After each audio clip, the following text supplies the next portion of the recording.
Namaste students, I am JVN Dr. Meenakshi, Assistant Professor in Department of Shalakya Tantra, Faculty of Ayurvedic Science, Jyoti Vidyapeeth women's university. आज का हमारा discussion का topic है internal knows. Internal knows मतलब हमें पढ़नी है एनाटॉमी ऑफ इंटरनल नोज।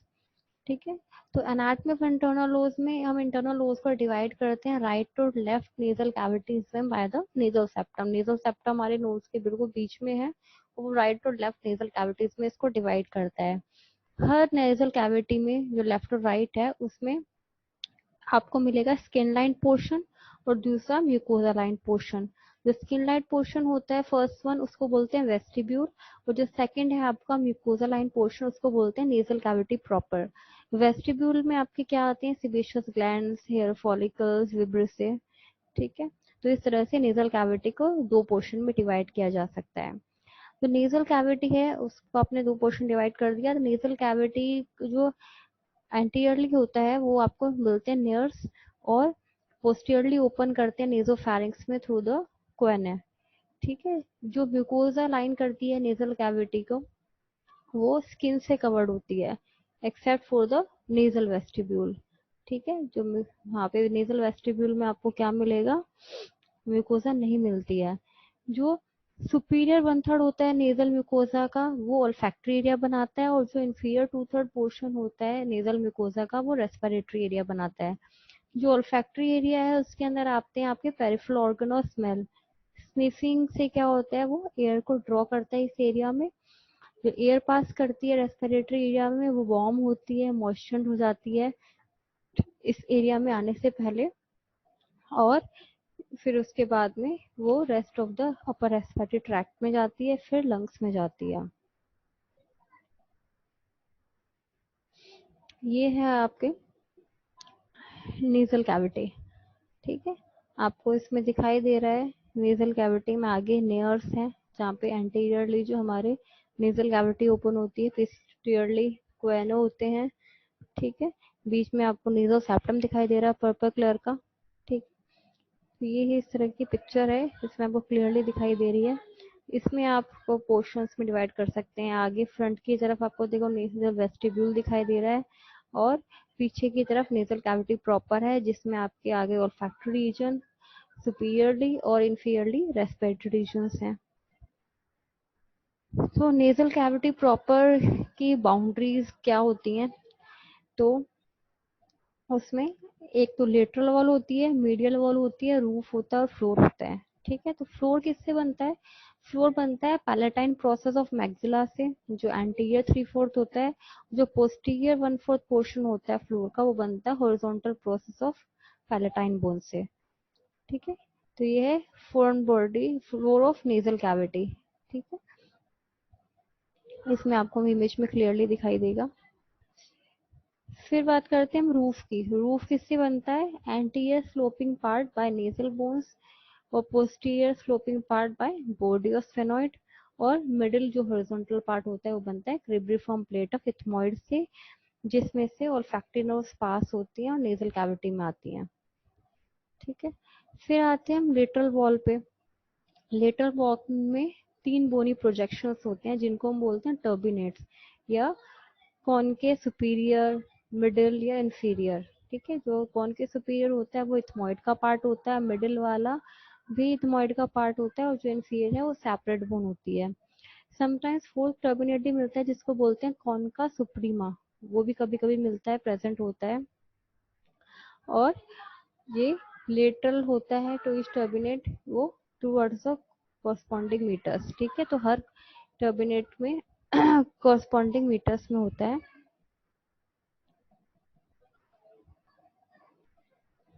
तो आप इसमें देख सकते हो सुपीरियर टर्बिनेट, मीटर्स, तो हर टर्बिनेट के साथ मीटर्स होगा। ठीक है, मिडिल टर्बिनेट, फिर इंफीरियर टर्बिनेट और मीटर्स। ठीक है, जो इंफीरियर मीटर्स होता है उसमें क्या आपको मिलेगा, नेज़ोलैक्राइमल डक्ट ओपन करती है एंटीरियर पार्ट में। मिडिल मीटर्स में क्या होगा, बुला इथमोडालिस होता है, हाइटस हेमिलुनारिस, इन्फिंडिबुलम, और frontal maxillary anterior ethmoid bones open होते हैं मिडिल मीटर्स में। ठीक है, सुपीरियर मीटर्स होता है वो पोस्टीरियर इथमोइडल साइनस ओपन होते हैं इसमें, और स्फेनोइथमोइड रेसिस क्या होता है, ट्रायंगुलर फोसा होता है सुपीरियर मीटर्स के ऊपर, और स्फेनोइड साइनस इसमें ओपन होते हैं। ठीक है, इसमें आपको इसमें दिखाई देगा, स्ट्रक्चर्स आपको सारे दिखाई देंगे। मीटसिस में कौन कौन सी ओपनिंग हो रही है, मैक्सिलरी साइनस की कहाँ है, नेसोलैक्राइमल डक्ट की कहाँ पे हो रही है, पोस्टीरियर इथमोइड की कहाँ पे है, मिडिल इथमोइड साइनस की कहाँ पे है, स्फेनोइड रेसिस कहाँ पे है। फिर है स्टोमेटल कॉम्प्लेक्स, ऑस्टोमेटल कॉम्प्लेक्स में आपको दिखाई दे रहे हैं टर्बिनेट्स। ठीक है, मिडिल टर्बिनेट आपको दिखाई दे रहा है, इसमें बुलेट्स मोर्टालिस दिखाई दे रहा है, फिर हाइटस एम्बुलनारिस दिखाई दे रहा है, इनफंडेबुलम। बुलेट्स मोर्टालिस होता क्या है, जो इथमोइड बुला होता है वो कांस्टेंट और लार्जेस्ट पार्ट होता है एंटीरियर इथमोइड सेल्स का। ये मिडिल मीटर्स में लोकेटेड होता है और अनसिनेट प्रोसेस के पीछे की तरफ होता है, और basal lamina of middle turbinate के आगे की तरफ होता है, एंटीरियरली होता है। हाइटस सेमिनोनारिस क्या होता है, क्रिसेंट शेप का गैप होता है posterior margin of uncinate process और एंटीरियर वॉल ऑफ इथमोइड बुला के बीच में। इसमें से क्या होता है, जो मिडिल मीटर्स कम्युनिकेट करता है इथमोइड इनफंडेबुलम के साथ। ये आपको दिखाई दे रही है medial wall of nasal cavity, nasal septum. फिर नेजल सेप्टम में 3 पार्ट्स होते हैं, कोलुमेलर सेप्टम, मेम्ब्रेनस सेप्टम और सेप्टम प्रॉपर। ठीक है, जो मेम्ब्रेनस सेप्टम है वो लाई करता है कोलुमेला और caudal border of septal cartilage के बीच में, और जो सेप्टम प्रॉपर होता है वो ऑस्टियो कार्टिलेजिनस फ्रेमवर्क का बना होता है, और ऊपर से नेजल म्यूकोजा मेम्ब्रेन से कवर्ड होता है, म्यूकस मेम्ब्रेन से कवर्ड होता है।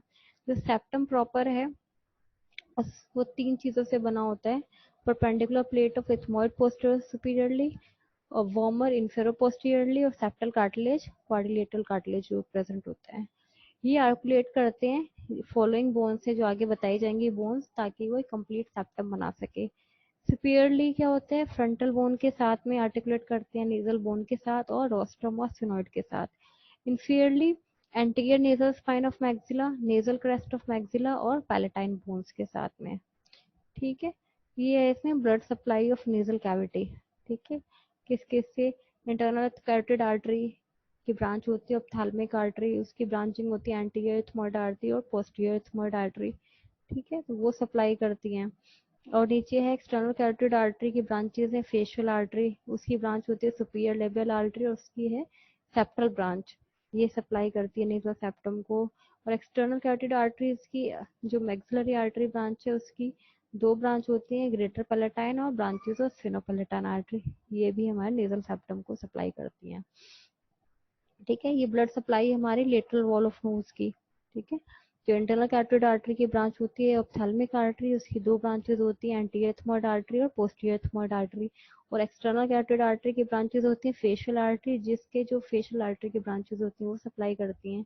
एक्सटर्नल कैरोटिड आर्टरी की मैक्सिलरी आर्टरी ब्रांच होती है, इसकी ब्रांचेस होती हैं ग्रेटर पैलेटाइन, लेसर पैलेटाइन और स्फेनोपैलेटाइन। ठीक है, तो ये सारी ब्रांचेस सप्लाई करती हैं to the lateral wall of knows.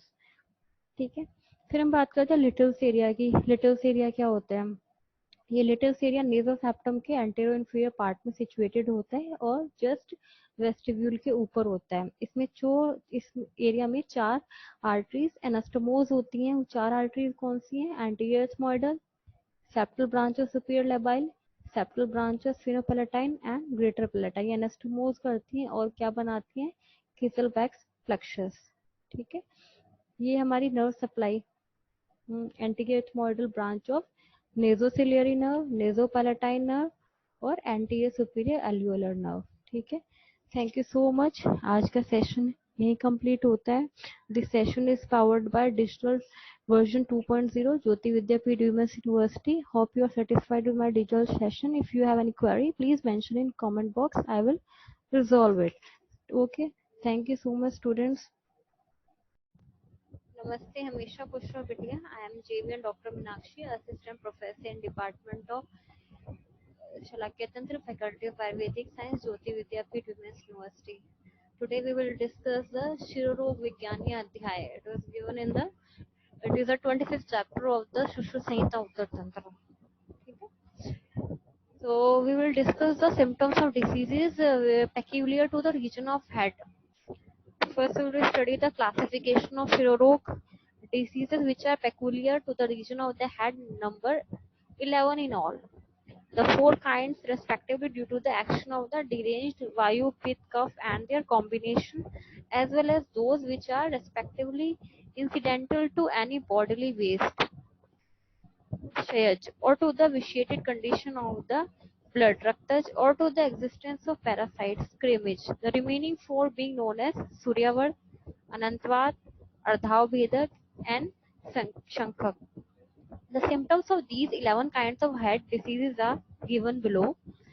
Then first the symptoms of dosh originated types.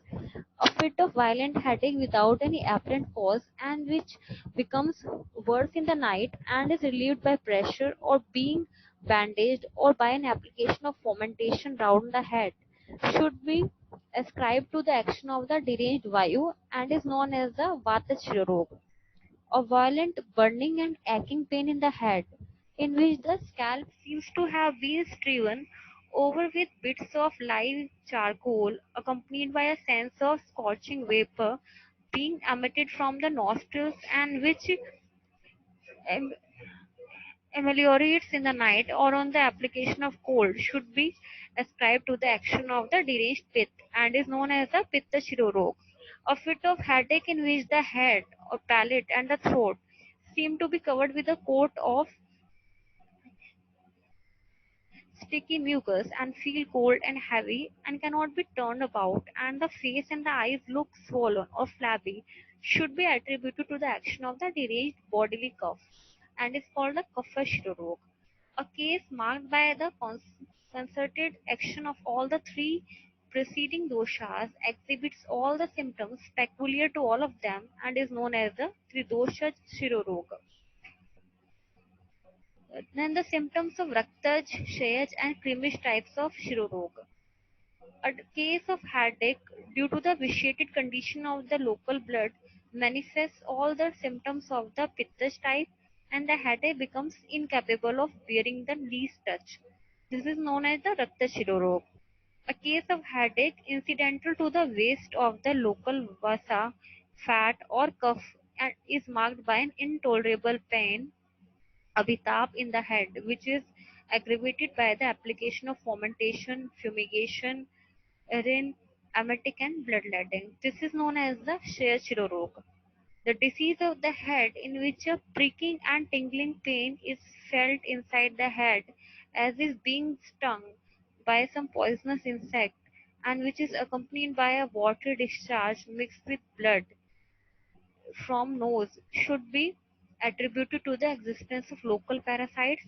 This condition, this disease is a dangerous one and is known as a crimmage or parasitic shirorog.